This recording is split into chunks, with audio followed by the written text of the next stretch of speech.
네, 안녕하세요. 그리스수학 831학원의 원장 남덕우입니다. 수학을 끝까지 해내는 힘을 길러주는 그리스수학 831로 오세요.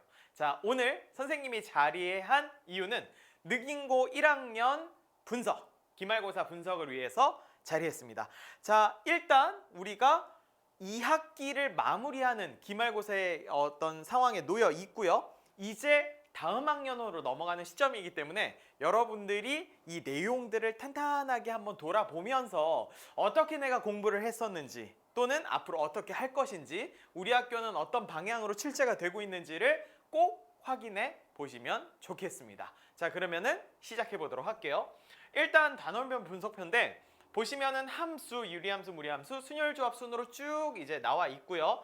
배점은 유리함수, 무리함수 쪽이 조금 더 많이 집중되어 있다는 거 기억해 주시면 좋고, 순열과 조합 파트도 그래도 어느 정도는 나와 있다라고 생각을 해주시면 되겠습니다. 부교재가 있었어요. 올림포스인데 생각보다 어렵죠? 여러분들이 요거 연습 좀 많이 해주셔야 되고요. 프린트가 있었는데 그런 것들 잘 챙겨야 되는 상황 꼭 기억해 주시면 좋겠습니다. 증명 문제 없었고 합답형 문제가 없었다라는 거, 이렇게 이제 시험 정보를 여러분들이 좀 갖고 다음 시험에도 대비를 해주시면 좋을 것 같고요. 상세 분석인데 보시면은 빨갛게 많이 나와 있다라는 것은 어쨌든 우리가 여러분들을 내신 대비하기 위해서 자료 준비를 얼마나 탄탄하게 하고 있는지를 보여주고 있다라고 생각을 해주시면 되고요. 각각의 어떤 부분들이 출제되어 있었는지를 확인 한번 해주시고요. 그 다음에 난이도들이 어떤 식으로 되어 있는지도 확인 같이 해주시면 좋겠습니다. 아래쪽에 있는 시험범위나 단원별 문항수에 대해서는 차근히 한번 훑어보시기만 하면 좋겠습니다. 출제 경향 알아볼게요. 단답형과 서술형 이제 두 가지에 대한 내용들이 이제 있었는데, 첫 번째 1번은 함수와 경우의 수가 콜라보되어 있는 가장 기본형 문제였고요. 두 번째는 무리함수 그래프의 절대값을 활용한 문제였어요. 그래프의 이런저런 행동들을 꽤 많이 하잖아요. 그래서 능숙하게 그릴 수 있는 거에 대한 거를 여러분들이 연습 많이 해주셔야 된다는 거 기억을 해주시면 좋고요. 주어진 정수로 3번에서는 정수로 4자리인 4배수 찾는 거, 배수에 관련된 거 여러분들 정리 잘 해주셔야 돼요. 4배수, 짝수, 홀수, 5배수 이런 건 좀 쉽죠. 6배수라든지 조금 난이도가 높아지면은 그 이외의 배수들도 물어볼 수가 있다는 거를 기억을 하시고 일단 한 번씩 다 확인을 해보자 라는 정도로 가시면 좋겠습니다.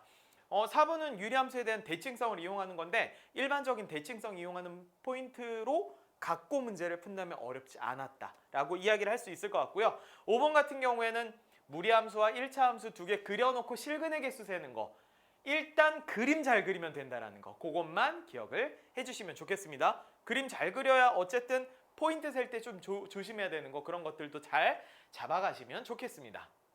주요 출제 파트는 유무리함수, 순열조합 함수 순으로 쭉 배점 난이도 순으로 이렇게 출제가 되었고요. 유리함수랑 무리함수에는 비중이 엄청 컸는데 단독적인 함수 파트에서는 조금 낮았다라는 거. 그럼 우리 학교는 유무리 함수에 대한 포인트가 조금 더 강하구나 라고 생각을 해주시면 되겠네요. 문제 출제의 특징은 전단원 특징 있는, 그러니까 특정 부분에 치우침 아예 없었다라는 거. 골고루 모든 부분을 다 출제를 하려고 노력을 했다라는 거. 단 이렇게 생각하셔야 돼요.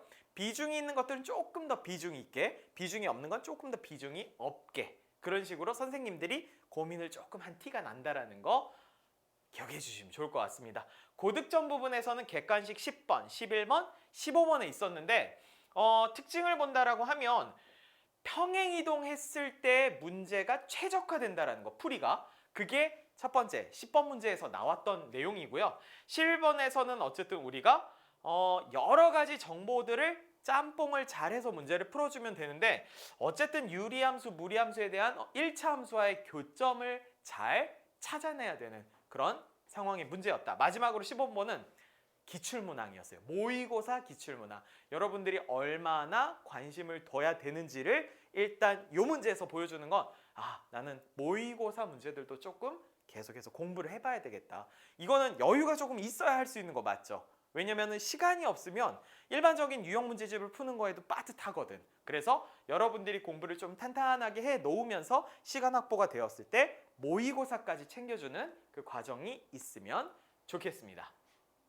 자, 그럼 포인트는 방금 보신 것처럼 모의고사형 문항이 다수 출제되었다라는 거. 순열과 조합 단원은 방정식하고 연결하는 게 꽤 많아요, 생각보다. 그래서 그래프적인 것과 함수, 아니 확률과 통계 파트가 항상 연결이 되는 문제들이 난이도가 조금 올라간 상태에서 나온다라는 거. 경우 구분 문제는 이제 확률, 경우의 수, 그 다음에 조합 두 파트에서 난이도를 어렵게 간다라고 하면 경우를 그렇게 나누게 돼.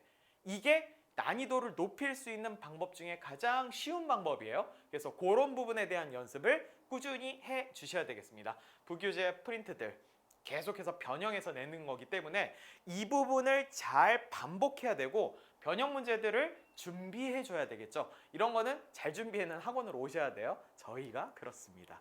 많이들 오세요. 자, 그러면 앞으로 우리는 공부를 어떻게 해야 되냐라고 한다면 유형 연습과 기출풀이 당연히 해야 되겠죠. 기출이라는 건 모의고사 기출이었어요. 유형 같은 경우에는 여러분들이 시중에서 볼 수 있는 많은 유형들에 대한 무한한 반복을 하시면 좋겠는데 저희 학원에서는 단독으로 출제가 된 실제로 이제 교보나 예스24에 판매가 되고 있는 내신 대비형 교재가 있습니다. 그 교재로 여러분들의 유형들을 콕콕콕 찝어주면서 공부를 시켜줄 테니까 오세요. 준비를 해드리도록 하겠습니다. 자, 그 다음에 숙달해야 된다는 건 아까 이제 추가적으로 얘기를 해드렸고요. 마지막으로는 학교 유인물 계속해서 잘 숙지하고 이런 내용들을 잘 다시 이렇게 변형을 하건 유사문항을 만들건 해서 제공해주는 그런 자료들을 좀 열심히 풀어봐야 된다는 거 저희는 준비를 해준다는 거 기억을 해주시면 좋겠습니다. 자, 이렇게 하면은 우리가 이제 기말고사가 마무리가 되는 분석을 했고요. 여러분들이 이걸 바탕으로 해서 좀 열심히 다음 해를 준비하시면 좋겠습니다. 자, 미래에 보는 능인고 학생들, 1학년 학생들 이 자료 참고해서 꼭 시험을 잘 보시기를 바라겠습니다. 분석 내용 듣느라 수고들 하셨습니다.